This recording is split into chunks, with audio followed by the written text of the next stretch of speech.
The Shabbat Effect, Jewish Wisdom for Growth and Transformation. Alan Morinis received his doctorate from Oxford University, which he attended on a Rhodes Scholarship. He's one of the leading lights in the revival of the Jewish spiritual tradition of Mussar, and is the author of Climbing Jacob's Ladder, published in 2002, Everyday Holiness, published in 2007, With Heart and Mind, published in 2014, and now The Shabbat Effect, published in 2026, just a few months ago.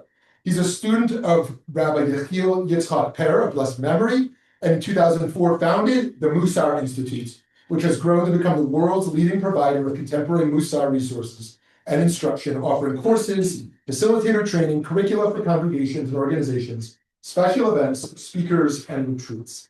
He's a sought-after speaker, and he is now on tour about this book. And we brought him to Scottsdale, that was like a year ago, but about a week ago. And then last night we were in Salt Lake City, and the night before was Park City. And here we are at BBM Utah, and here we are tonight. So please join me in welcoming Alan. Thank you. So great to be here. I've been a member before, and I remember it. I was in Tempe when I was in Scottsdale. I said, "Nice to be here for the first time." They said, "Oh no, you were here in 2009." So that was a little embarrassing, but no, it's great to be here. And I'm here because, as Shmuley said, I had written a book about Shabbat, which is also not about Shabbat. And I'll explain that. We'll get into that in a moment. It's just Shabbat is a frame in a certain way. And as Shmuley said, I spoke last night in Salt Lake City and the night before in Park City. So I tend to speak about 40 minutes, and then we go to question and answer. And in both places, somebody asked a question, the same sort of question in both places. So I thought, I'm going to preempt you. I'm going to start with that point, and then we'll see. Are people familiar with the talk that Brett Stevens gave at the 92nd Street Y in New York? Put up your hand if you're familiar with what I'm talking about. Okay. So quite a number of.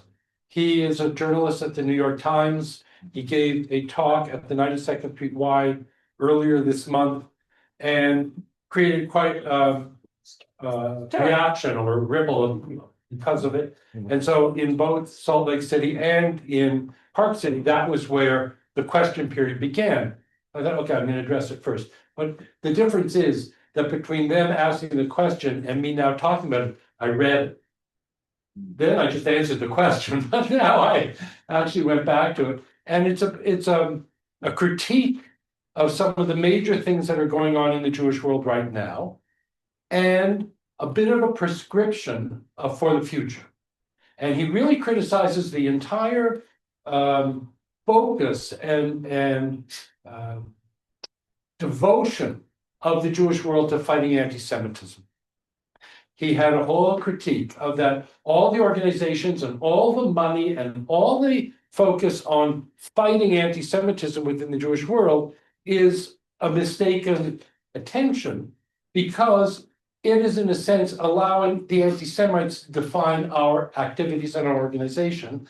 And he wanted to turn that around and talk about a thriving Jewish community. Instead of being so defensive against the outer world, what about focusing inward on the thriving Jewish community? I thought some of that sounded great to me. And then I read the article. And it's interesting to think about a prescription for a thriving Jewish community in which the article did not mention Torah, it did not mention the word synagogue, it did not mention the word God, it did not mention the word soul, it did mention the word spiritual once.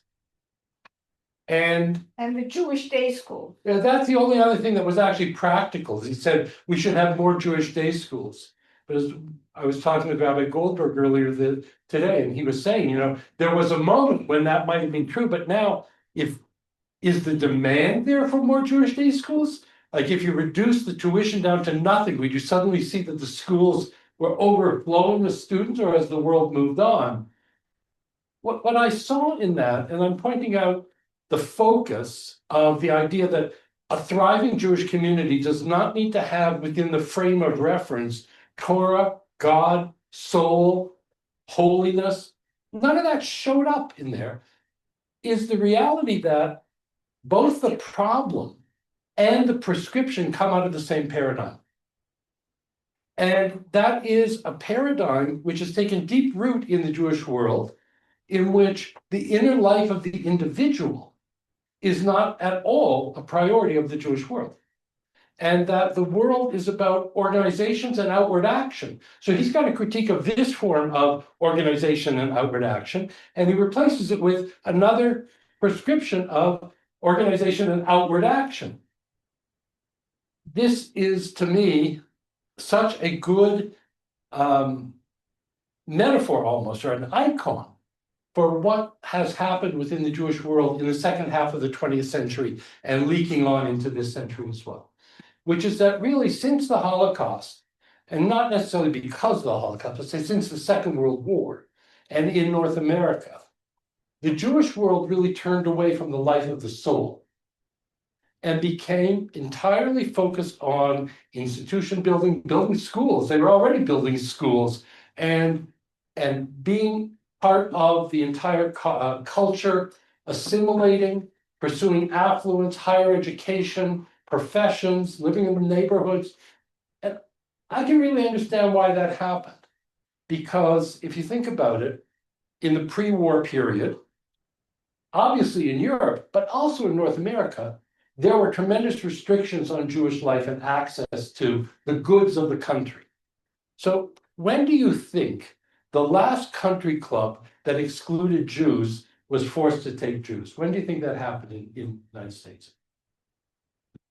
In the 1990s, she's right. In the 1990s, until the 1990s, there were country clubs that had bylaws which restricted access to Jews.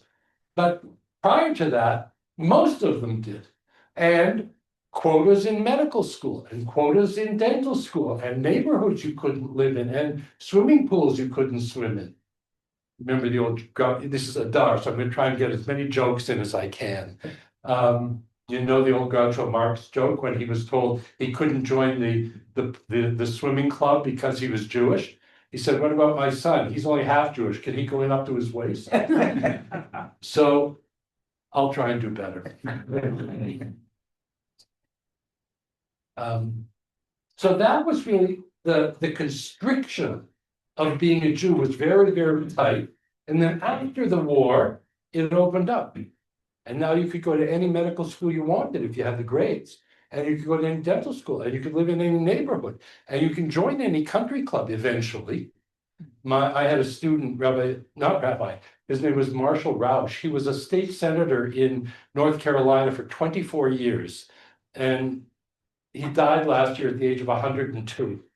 And he just, if anybody thinks you're too old to get started on something, he started on getting involved in Jewish spirituality when he was 87 years old. And he was also quite a wealthy man, and he was funding some of my activities. I went to him later on, I said, to approach him to write a check. And he said, "No, I'm not writing a check this year." And I said, "Marshall, why? Is it something I did?" He said, "No, it's not that." He said, "I didn't expect to live this long, and I need the money." So when he was a state senator, he and a black colleague undertook to, in a sense, desegregate the country clubs in North Carolina. And they didn't know if they had enough political clout on their side, maybe the other side had more, if they just legislated it. So they didn't legislate it.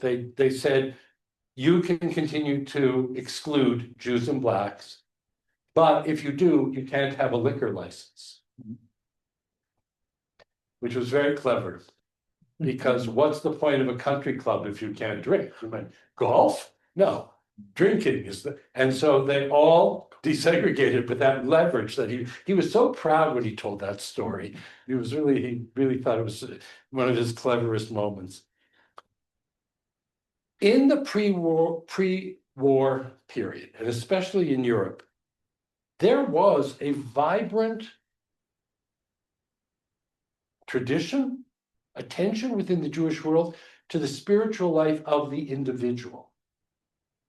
In the post-war period in North America, the internal life of the individual, and I'm stressing the individual, did not have any place on the Jewish agenda. Everything was about the collective. Now, from my point of view, the collective is a strength. but it is not the only strength that's needed. So my quarrel, my disagreement, my direction with regard to what Bret Stephens said is he's arguing as a secular Jew within the paradigm of the despiritualized Jewish world.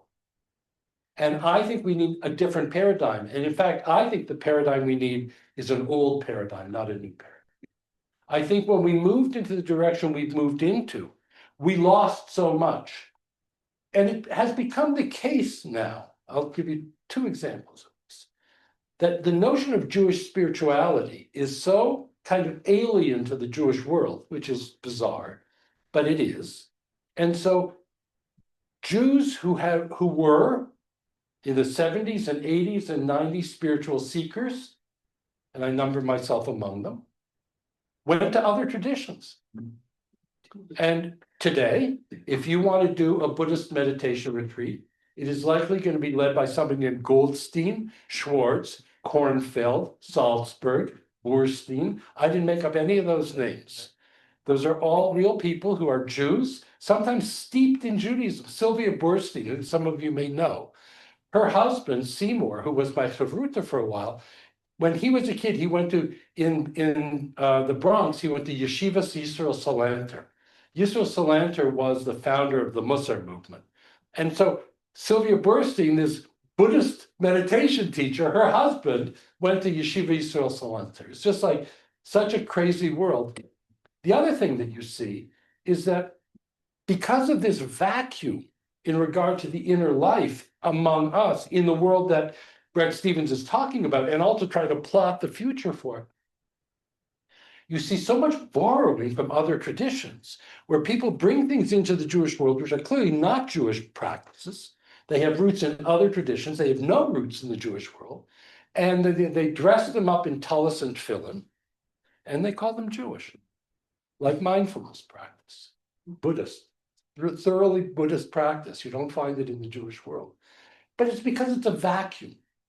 And that vacuum has not been a strength in the Jewish world. Yes, we built great communal organizations. Look at this temple. I mean, the action here was like being in Jerusalem, you know? Everywhere you looked, we were looking for which room it was, and every room was being used for something. That's been great. I think that's a tremendous strength. And we are all individuals. We are not only a collective. You and the person beside you are not identical. And it says in the Talmud that when a king of flesh and blood stamps out coins, every face on the coin comes out looking the same. But when the king of kings stamps out coins, us, every face comes out looking different. And we're unique individuals. And where did that, so does anyone dispute that? No, that's indisputable that we are unique individuals. Where is the place for that in the Jewish world? Where is the place for our unique individual nature? And not only that, where is the guidance for being you? Where is the individual guidance?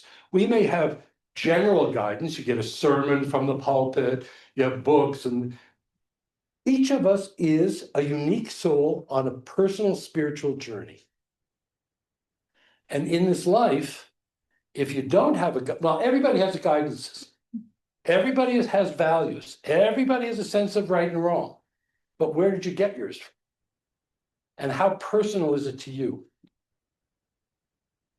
My own Jewish journey began when I was 47 years old. I was already well into my middle years at that point. And before then, I had had very little contact with the Jewish world. I'm born to a Jewish family. Very Jewish in the sense of identity.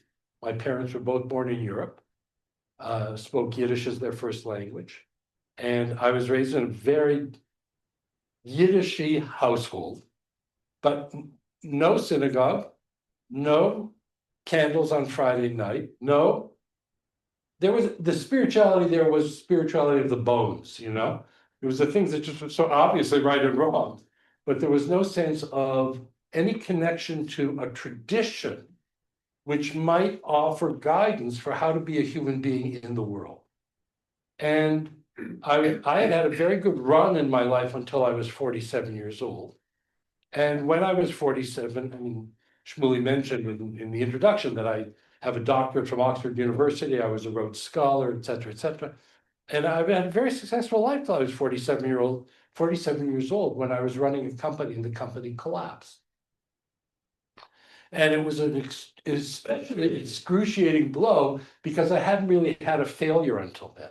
So the more you succeed, the worse the fall is later. And so I was 47 and I really had to look myself in the mirror and say, you don't have a guidance system. You don't know.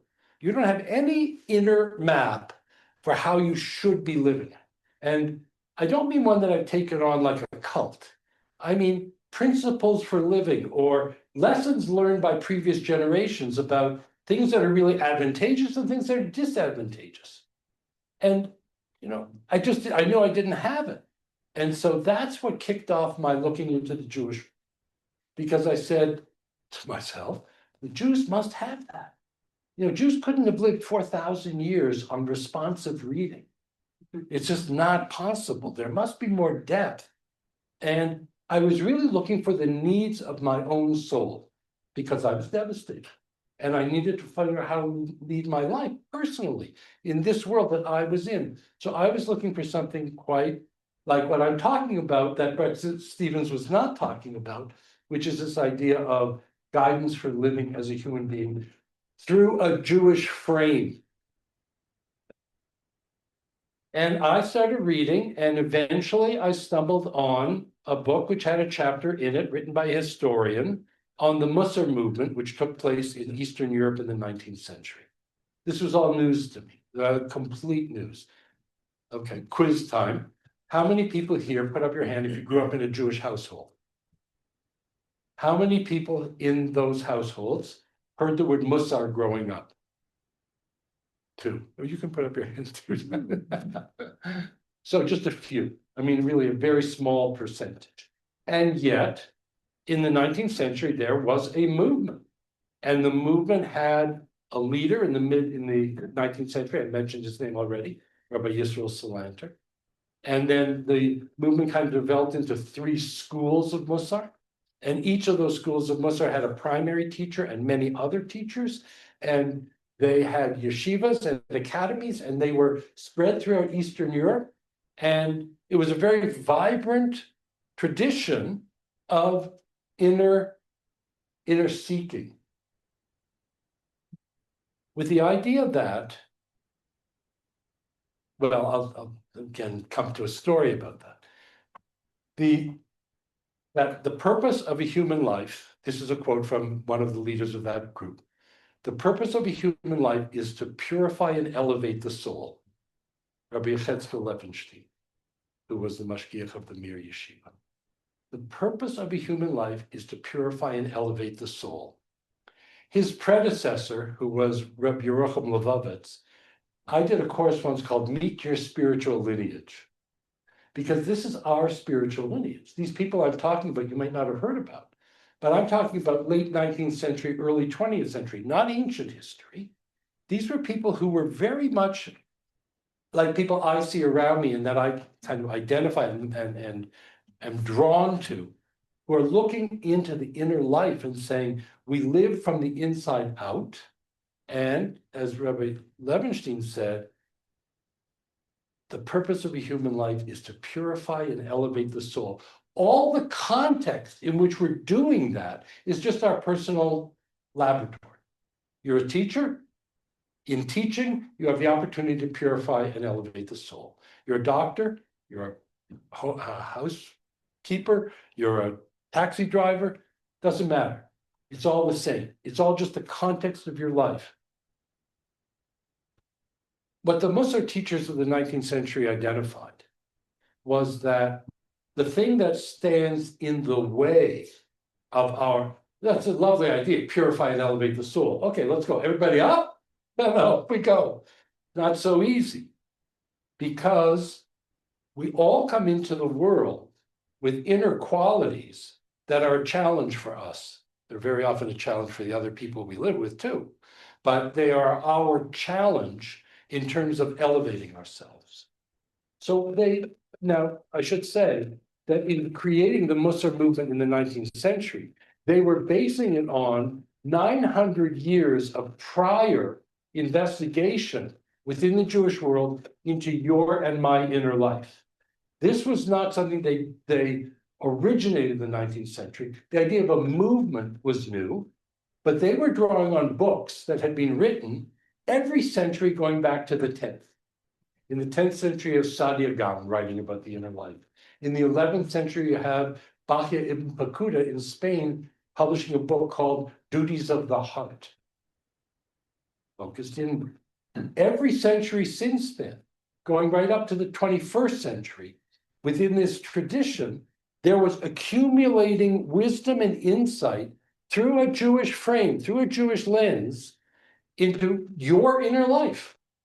Book published in 1540 called Orcha Tzadikim, which means the path of the righteous ones. Tzadikim, righteous people. Orchot are paths. The paths of the righteous people. If you open up the table of contents of that book, 1540, almost 500 years ago, the entire table of contents is all naming individual inner traits that you're very familiar with. There's a chapter on worry. There's a chapter on anger. There's a chapter on calmness, one on generosity, one on miserliness, etc. One on love, one on hatred, one on pride, one on humility. And that's the entire table of contents. And it's not unique. Many books, and then before and after, focused on and made a real priority of understanding, looking within and saying, what qualities are operating within me? Because those are the pathway to elevation.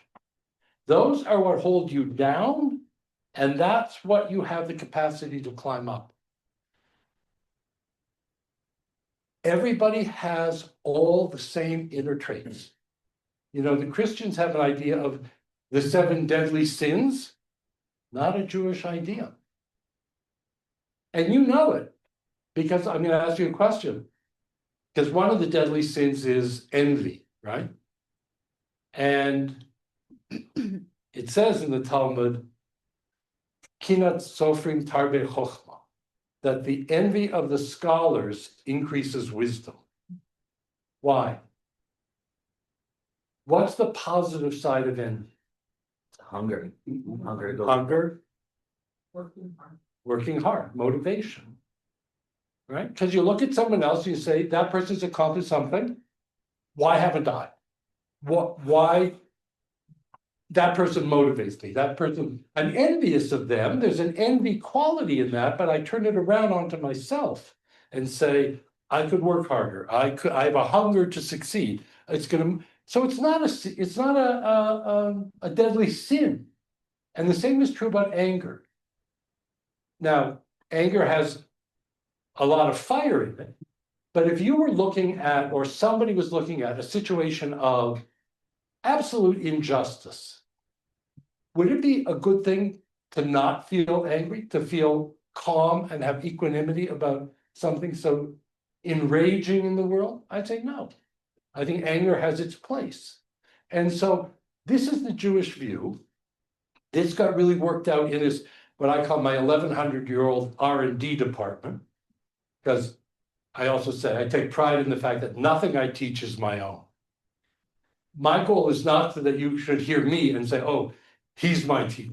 My goal is to say, we are Jewish spiritual orphans, and my work is to try and help you connect back to the tradition, because the tradition is where the value lies. This is the a stream flowing through the Jewish world that we have not been dipping our bucket into. What makes you different from other people, and everybody in this room different, is not because you have anger and someone doesn't, or they have envy and you don't. We got them all. But we have them in different measure. And the word for character trait in Hebrew means measure, midah. Midah is from the verb limdod, which means to measure. I said I didn't have a background in Jewish thought and practice growing up. And so when I came on it and I was really eager and very working hard, I noticed in passing in my studies that there was a tractate of the Mishnah called Midot, which can mean, it could be the plural of character traits. And I thought, oh, this is going to be the Mishnah rabbi's teachings on character traits. It's not. It's the measurements of the temple. This many amot here, this many amot here. It's literally measurement. It's such an interesting thing that within the Hebrew, we get a clue to our own inner nature. Because what creates your individuality is the measure of the trait, not the fact of the trait. And where the Mussar teachers point to is that any trait which is tending towards an extreme in either direction is a spiritual obstacle. This is what stands between you and your own spiritual elevation. So I talked about anger and envy. Is generosity a virtue? You say automatically yes? Usually. Okay, usually. We're now getting qualifications on it. Because can you imagine circumstances when generosity would be harmful? Absolutely. Okay. When you give so much that you're not able to care for yourself. Right, and that's why people are very aware, I think most people are aware that there's a minimum threshold of what you're supposed to give in tzedakah. But many people are not aware that there's also a maximum of what you're supposed to give in tzedakah for that very reason. No point in giving it all away in order that you then have to go to the charity plate in place of someone else. But spoiling a child, creating codependency, enabling someone. There are all kinds of negativity attached to generosity. So if you have the trait of generosity to the extreme, you have no discretion in your generosity, then that's actually your spiritual obstacle. That's an obstacle. And if you're so miserly at the other end that you have a rationalization for never giving to anybody or anything, that's your spiritual obstacle at the other end. And the same is true of anger. And the same is true of ego. And the same is true of any of the inner qualities that we experience. The same model holds. Because take, for example, humility.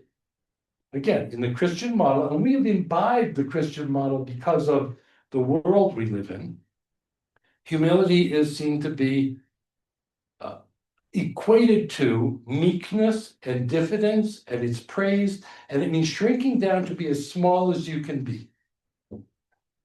In the Jewish view, that's a deficiency.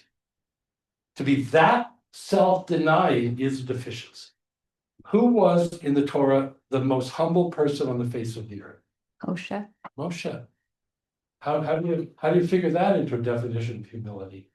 That Moses was, the Torah says, the most humble person on the face of the earth. So if you apply the model, push it.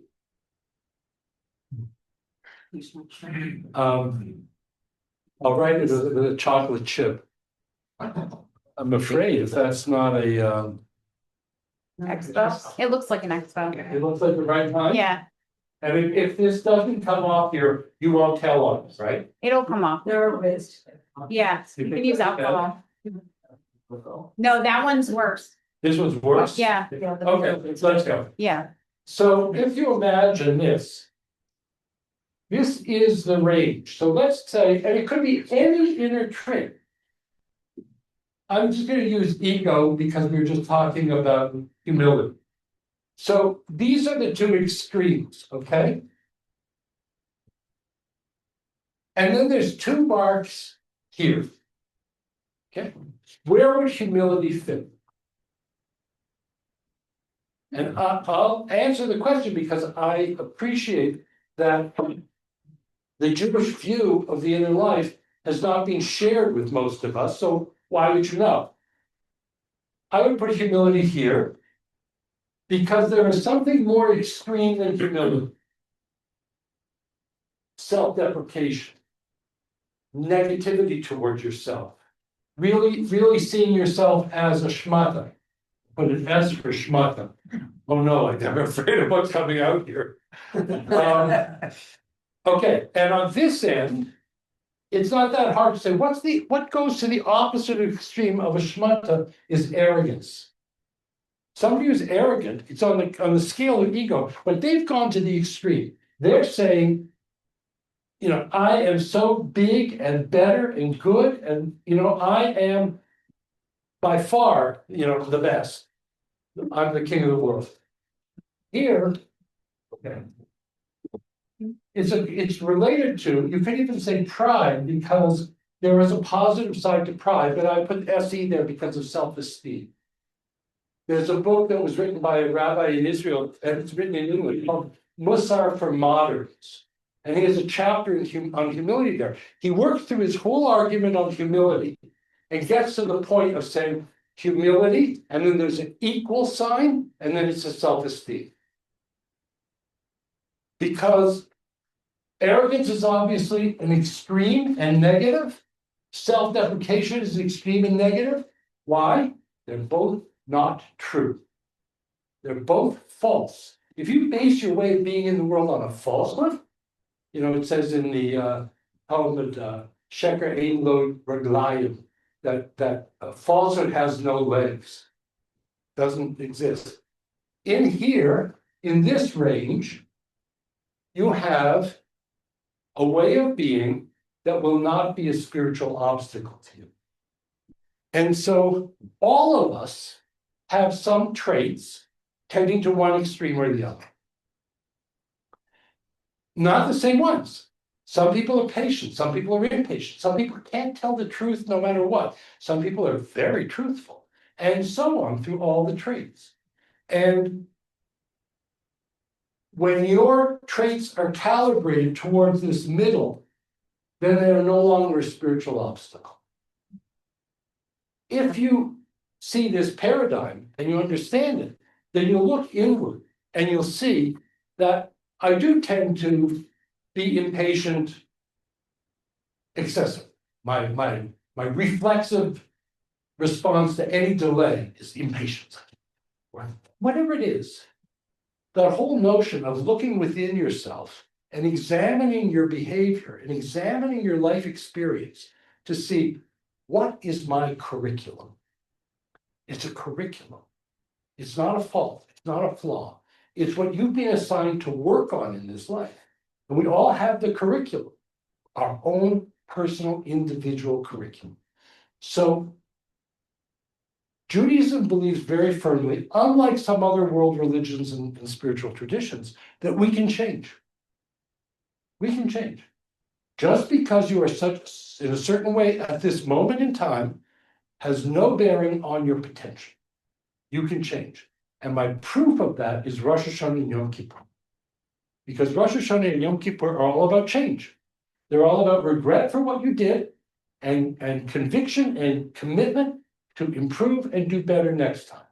And hopefully you come around the next Yom Kippur and you're not clumping yourself on the same behavior as last time.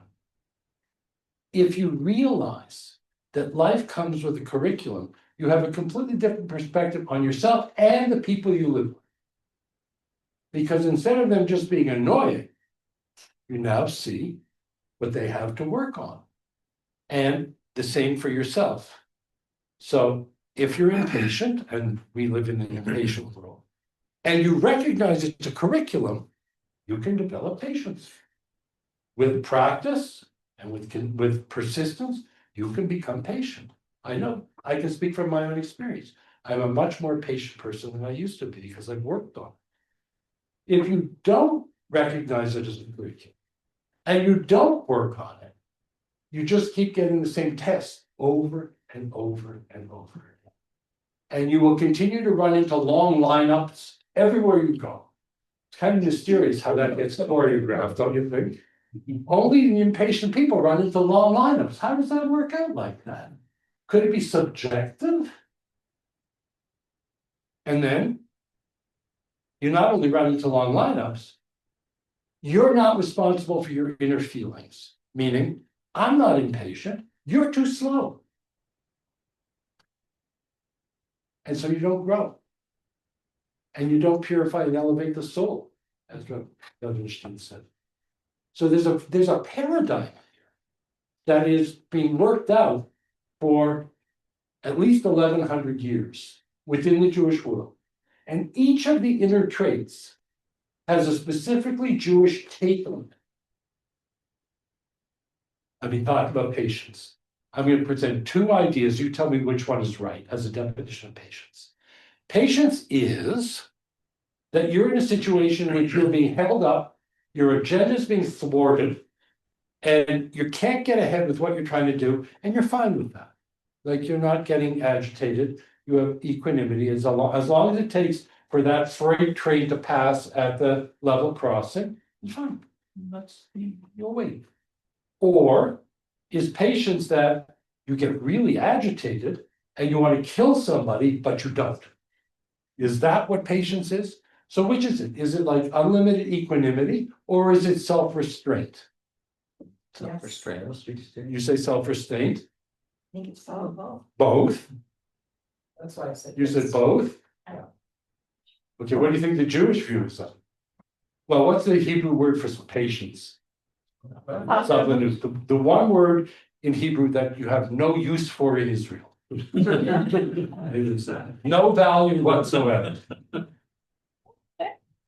Sablanut. Okay, that's the Hebrew word for patience. The root is samach bet lamed. Other words are formed out of that same root. Lisbol. Does anyone know what lisbol means? To suffer. They're already getting a hint that in the Jewish view, it's not both. It is one. You have to be suffering with your own emotions. Waiting itself is not a form of suffering. What you experience, your emotions are where the suffering comes. In Hebrew, from the very same root, there's a word sabal. Sabal means a porter. You know, person with the red cap at the train station or the airport. Sabal comes from the same root. Because what patience is the ability to bear your own inner suffering. And that's, I'm just giving you as an example that so deeply within the Jewish world were these concepts developed that you find it in the very structure of the words themselves. And in other words, other ones as well, were one of the terms for gratitude. Again, deeply in there is a worldview and a definition that gives us insight into our own experience. I'm being forced to wait. Well, you know, I remember what sablanut is. I know that agitation I'm feeling is my challenge. I'm feeling that emotional turmoil, because I've been given a tool to understand my own inner life. Okay. That's the paradigm. And the paradigm is based on something very deeply spiritual within the Jewish world, which I only want to talk about for a moment, because we could go right off on that, but I told you, I wrote a book about Shabbat that's not about Shabbat, right? It's also not about Shabbat. This paradigm shows up in the book. Really what the Torah tells us, and this is where, again, I veer off from Brett Stevens because I want to talk about the Torah. The Torah tells us to be holy. Very related to what Rabbi Levinstein said when he said, purify and elevate the soul. The Torah tells us in 14 different places to be holy. And one of the key ones is coming up soon, Parsha Kedoshim, which says, Kedoshim Tihiyu, you shall be holy. And we had one 2 weeks ago, which said, Anshe Kodesh Tihiyu Li, you shall be holy people to me. And both the word Anshe, which is the conjoined form of the word Anashim, and Kedoshim are plurals. It's not saying you shall be a holy, it does say at one point, Goy Kadosh, that's a holy nation. But really what the Torah keeps emphasizing is holy individuals. You shall be holy individuals to me. Because your spiritual journey, your spiritual path, your spiritual curriculum, your spiritual elevation, your spiritual potential is yours alone. And there's no hitchhiking on the spiritual path. It's yours to walk. And so the instruction from the Torah is lead your life in the direction of holiness. And I say in the direction of because what I've seen and learned is that holiness is not a destination. It's an embodied aspiration.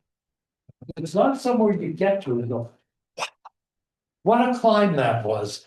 I made it to the top. Now I'm holy. I'm just gonna like glow from now on, right? That's not what it is. It's a constant aspiration for the holy and a commitment to the holy. And out of that aspiration and commitment comes a journey of ascent. Because if you don't have a high goal, you're not going to ascend. But not that this, you're going to get there and be done. And so this work on the inner traits is not for your sake. It's not to win friends and influence people. It's not for worldly aspirations. It has that payoff.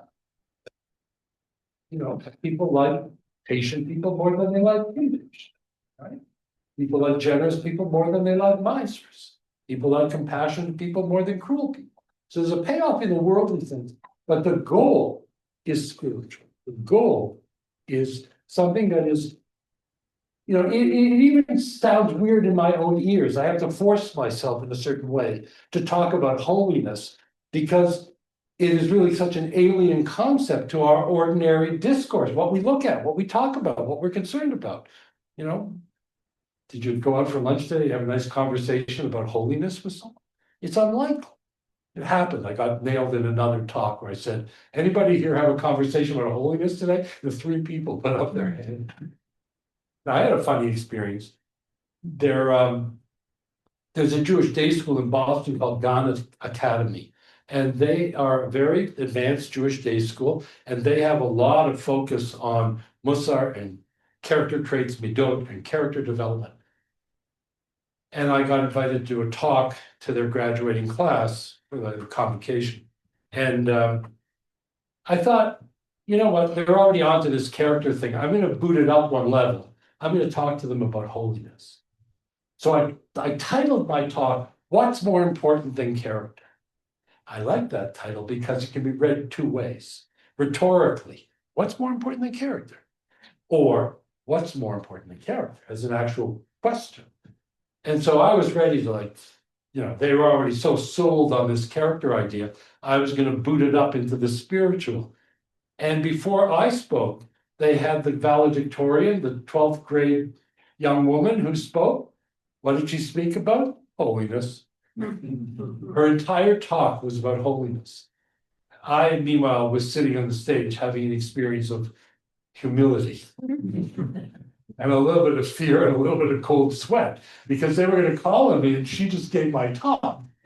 And then I realized how absolutely wonderful that was. But in general, we don't think about holiness. We don't think about it as the goal of our life. The Jewish world, as I said, in the late 20th century was so involved with assimilated objectives for ourselves. And the notion of being kadosh is not, it sounds weird, it sounds alien, but there it is. It's in the Torah 14 times. And so it is that significant, but there's the discrepancy between the spiritualized Jewish world and the Jewish world we grew up in. And I wrote a book on Shabbat, because Shabbat is a holy day. And I'm very concerned and interested in this notion of holiness. And here we have a day in the week, it's 1 day out of 7, which is dedicated towards holiness. When God created the 7th day, when God rested and created Shabbat, God sanctified Shabbat in creation. It is inherently a holy day. It's not just that, it's a mitzvah. It's a commandment. It's one of the 10 commandments. Out of the 10 commandments, 7 of them are telling you things you should not do. Only 3 of them are positive. Of the 3 that are positive, 2 relate to God, and the only one of the 10 commandments that relates directly to us is to keep Shabbat. So it has a very strong foundation for being a commandment. And if you look, and Rabbi Goldberg and I were talking about this earlier today, go into the library, go into the Jewish bookstore, go online, you see like the volume of commandments within the commandment is like volumes of books this big of all the things you should not do and all the things you should do and the things you're commanded to do by the rabbis and the things you're commanded to do from the Torah. And it's a big structure of Shabbat. And I don't know if anybody could ever say, I know it all, because it's so vast and so it comes down to such levels of specificity and sometimes gray areas. And so but what is the goal of Shabbat? The goal of Shabbat is all spiritual. The goal of Shabbat is rest, peace, joy, pleasure. All these things are written into the DNA of Shabbat, but it has all this hardware that comes with it.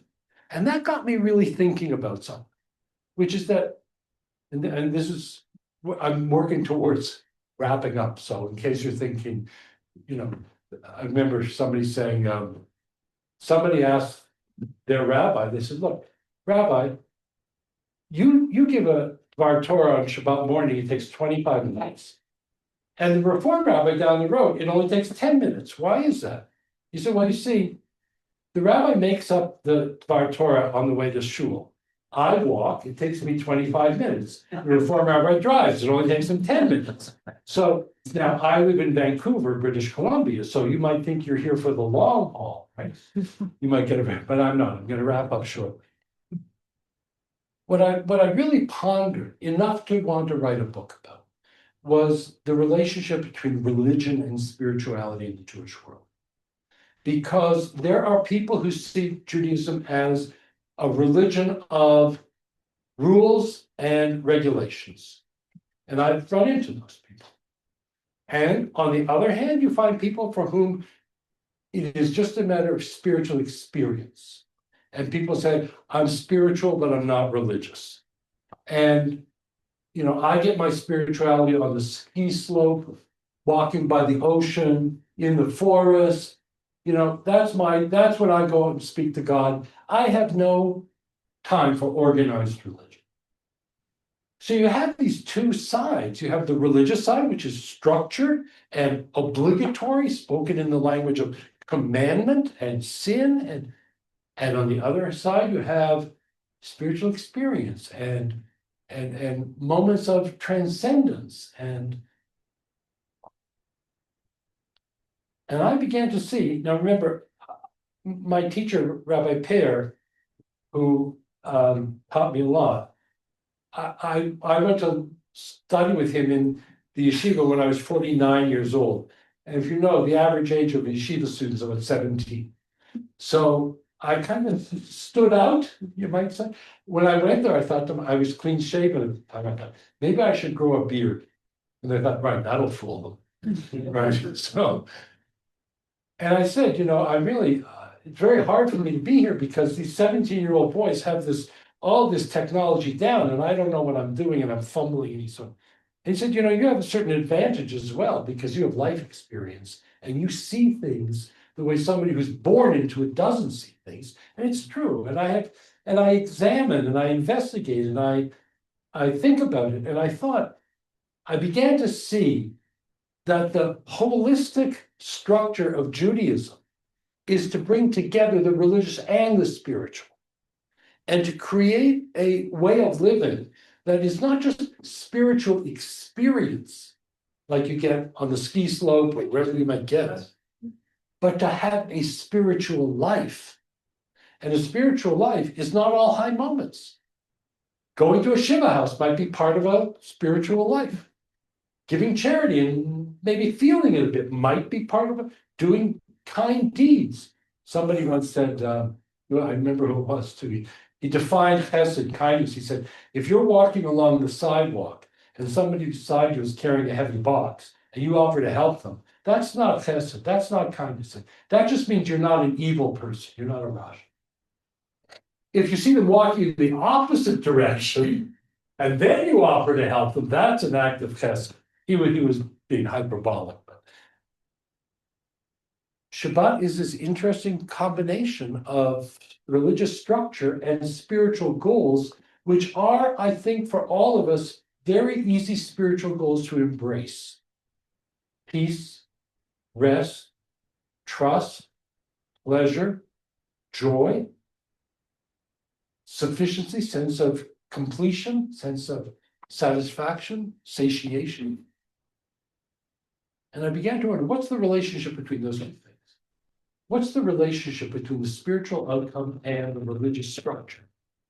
And I began to approach Shabbat, the understanding of Shabbat with that in mind. And where I came to was a recognition, and this is the substance of the book. Shabbat provides a unique opportunity to tap into the holiness of the day and to work on ourselves in such a way as to generate the Shabbat effect, the title of the book. I was going to call it the Shabbat dividend. And I thought that's too financial, sounds too transactional. Actually, I wanted to call it the Shabbos effect. But Rabbi Perr always told me, get a secular publisher.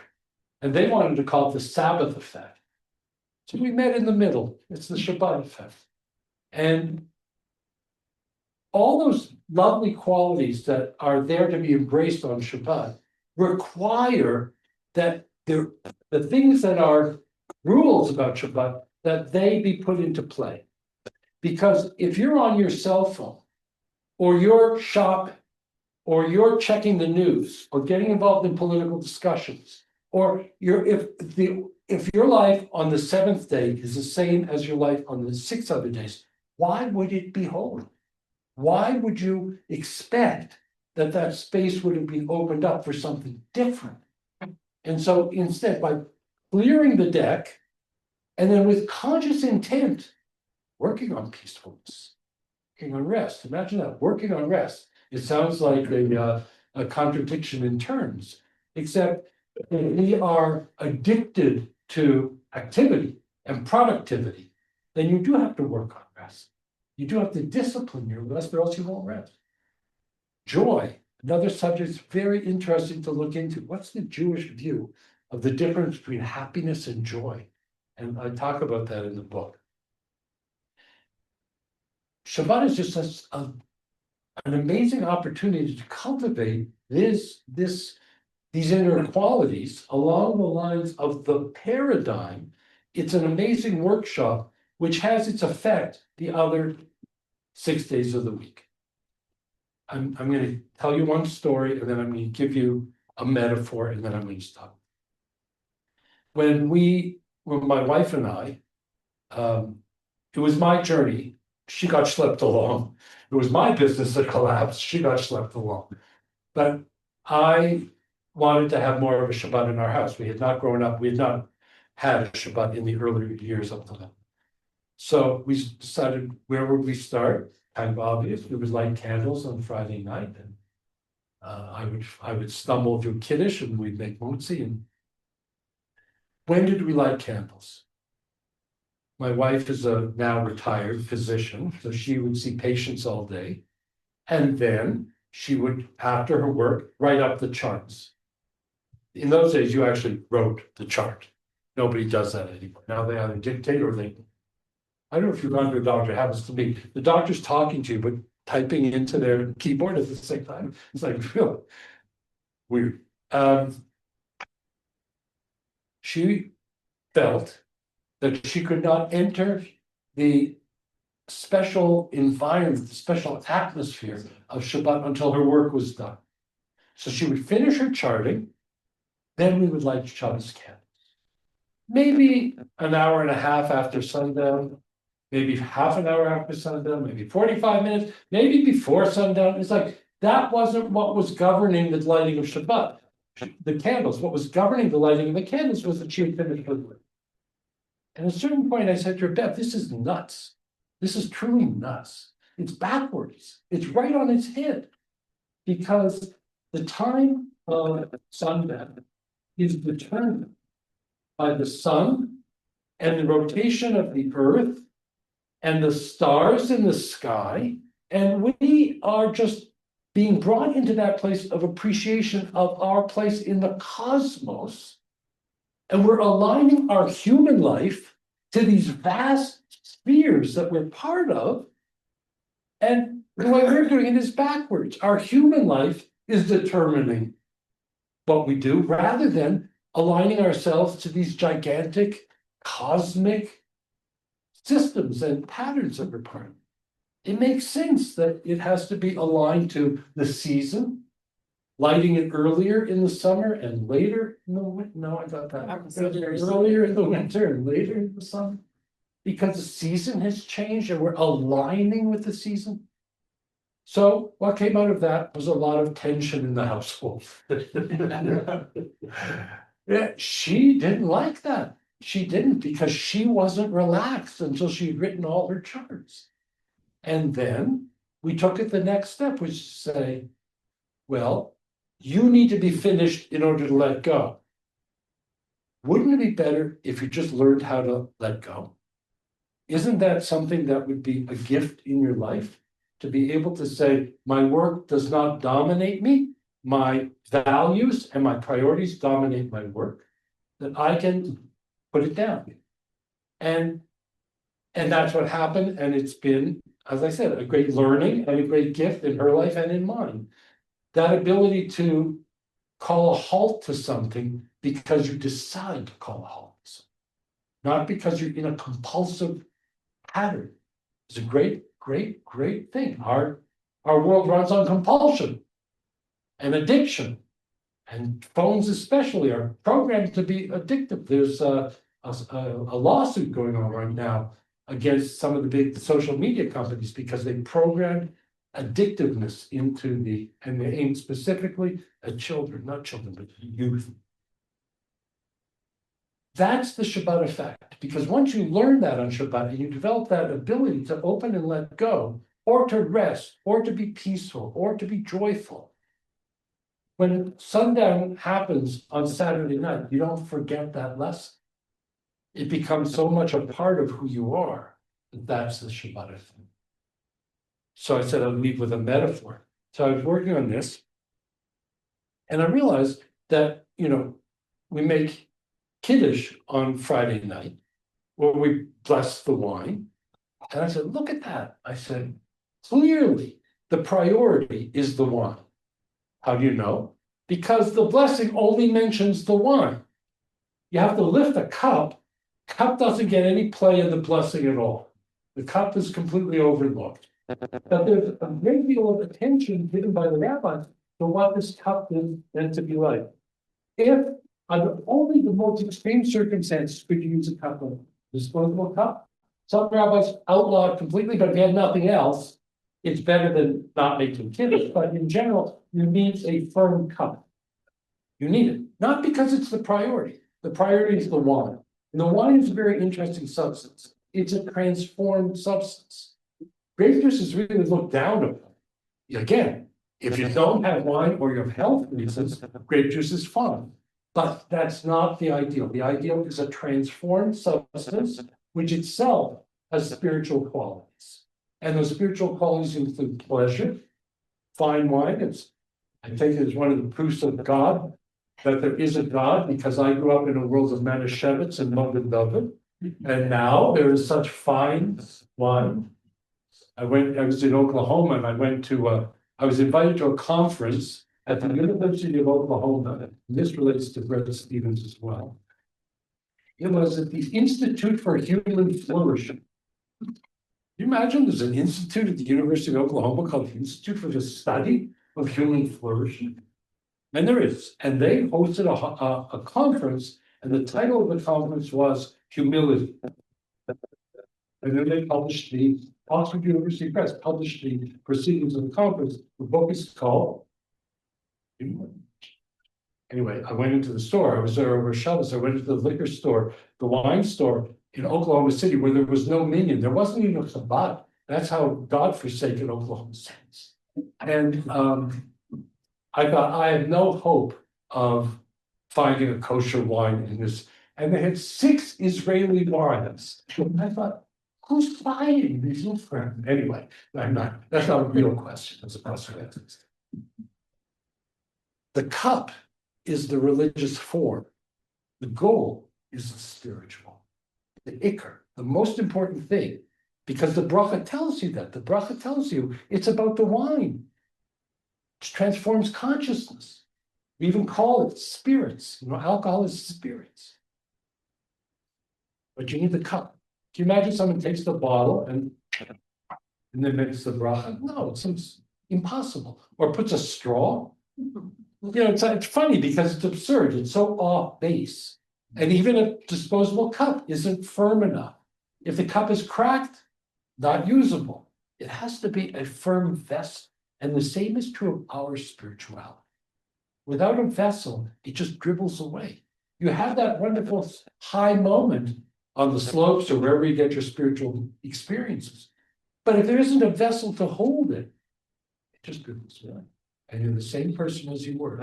Rabbi Chaim Shmulevitz, who was a great Mussar teacher who died in the 1970s, he said, and he's drawing something Rashi said that was based on a verse in the Torah, he said, there's a difference between a temporary Shabbat and a complete Shabbat.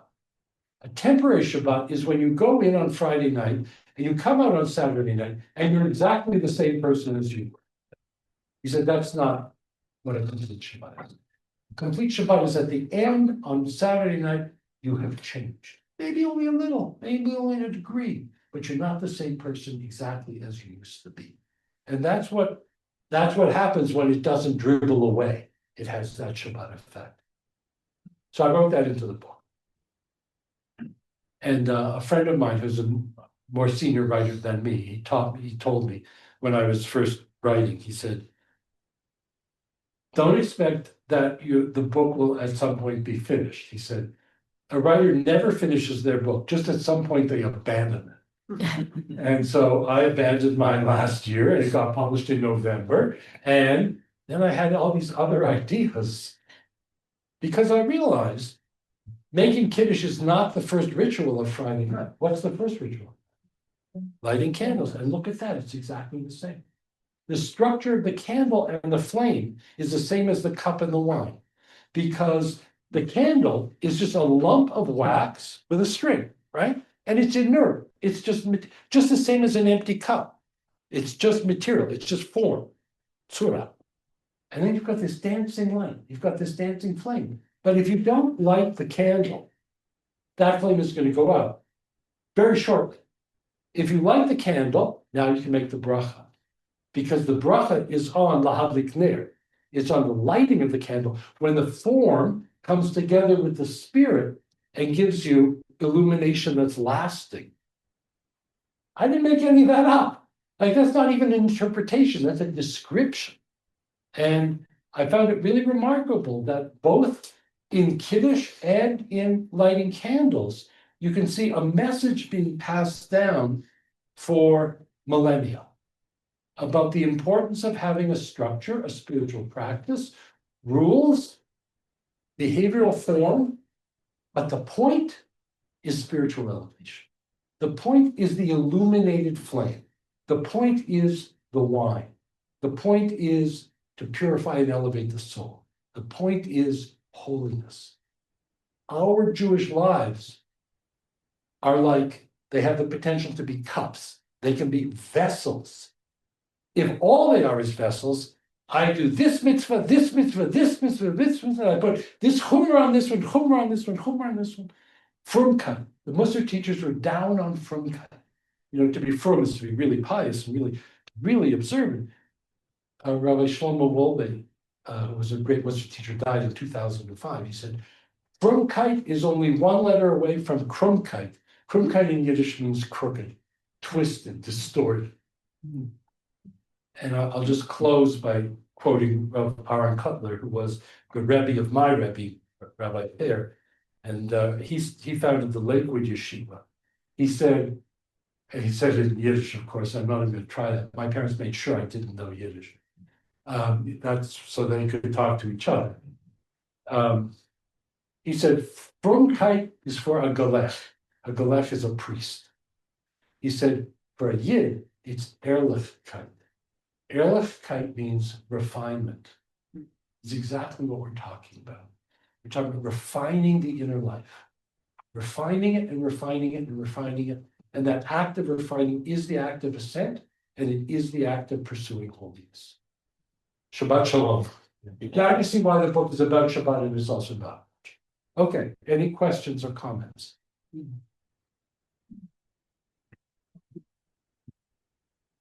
Yeah, I have a question, but I don't really know if it's a question. okay.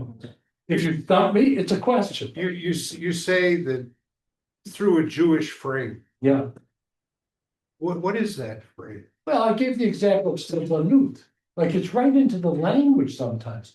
Or it's insights that the rabbis developed or a single, and then they passed it down. And different generations kept adding to it within the pathway of this transmission of tradition.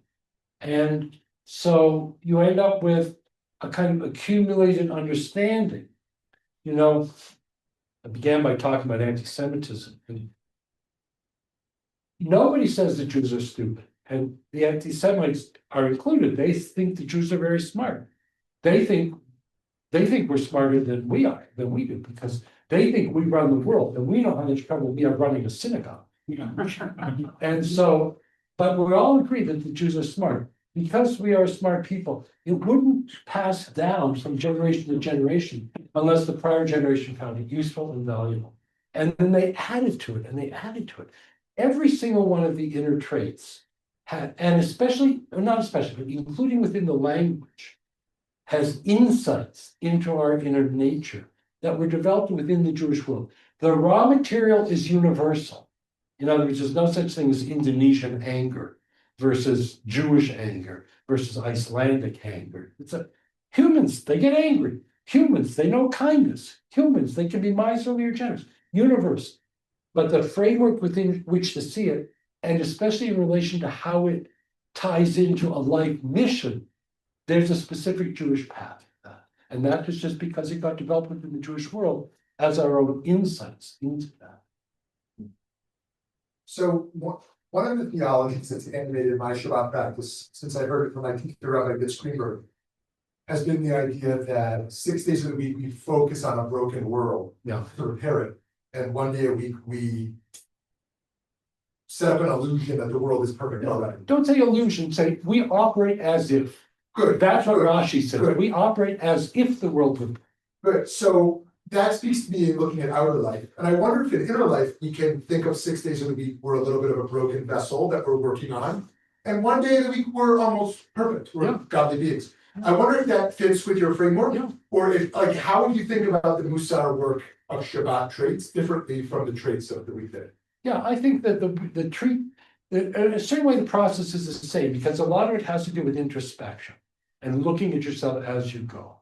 But in the other 6 days of the week, you are more likely to be working on things that have worldly goals, because you're in the area of Ben Adam L'Chavero, right? That's the 6 days of the week are largely interpersonal interactions. And that's a whole category of focus. But on the 7th day of the week, it's a focus on your own inner life. And, oneg, pleasure, is really focused on the 7th day. And it's very hard to work on pleasure. Thank you. I was hoping for something.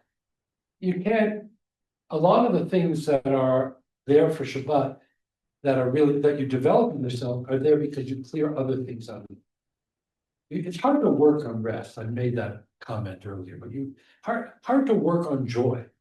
The word for joy that I like of all the Hebrew words for happiness is gila.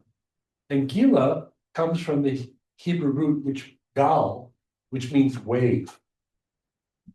Simcha is more earthly related, and it's about accomplishments. You got that thing you wanted, or this happened in your life, and you're happy with it, and it's good for you, but joy can come through just like a wave. It's not about an accomplishment, it's about an experience of transcending ego. Simcha is tied in with ego, and gal, gila, transcends. You can't work on that. You can't work on a wave coming through you. You have to be open to the wave coming through. So it's a different kind of work.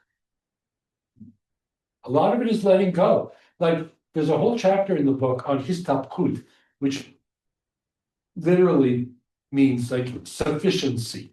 I thought that was a terrible title for the chapter. So I named it enoughness. Because on Shabbat, you don't shop, you don't build, you don't acquire. you again say, whatever is, it's enough. It's enough. To be relieved of the compulsion of materialism is an incredible gift to yourself, but it's a letting go. You know, I heard someone say once, we sometimes live as if we're all swimming the front crawl, but there's times in life when you have to do the backstroke. I was gonna ask you what you thought of Brett Stevens' talk. No, Not a separate question. The model you put up there with sort of we'll call it the Spiel HaZahav. Yeah. Which I could be wrong, but thought was sort of rooted in the Aristotelian thought and Greek thought. So what is, sort of that model, you label it as a Jewish frame. How would you change that and say that that becomes sort of a Jewish frame versus something Well, that? you look at it immediately within the Jewish tradition, you see it's Rambam, it's Maimonides. Right, But of course, he was an Aristotelian. Aristotelian. Right, so you're entirely right. But I'm saying it has this Jewish aspect to it. It's the same thing as I was saying over here. It's the way in which the concepts over centuries developed within the Jewish world to understand.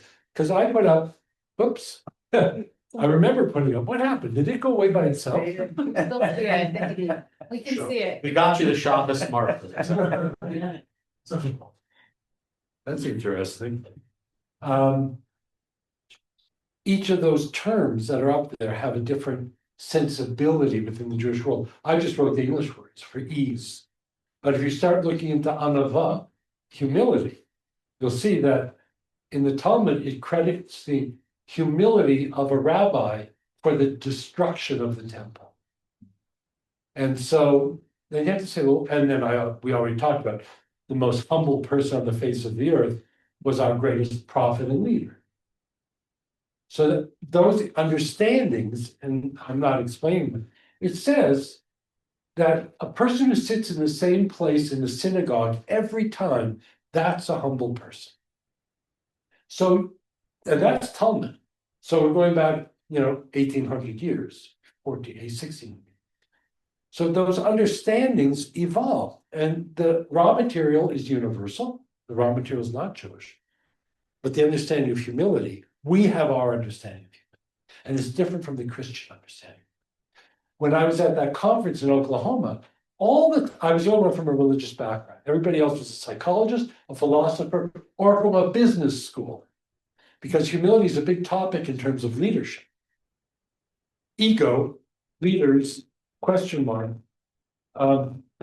They all had, and they started they were giving their talks. They say, humility is knowing your flaws. And that's where they would stop. And in the Jewish view, humility means knowing your strengths and your weaknesses. Rabbi Yechiel Yitzchok Perr, who I quoted earlier, he said, "Oy to the person who doesn't know their weaknesses, but oy vavoy to the person who doesn't know their strengths."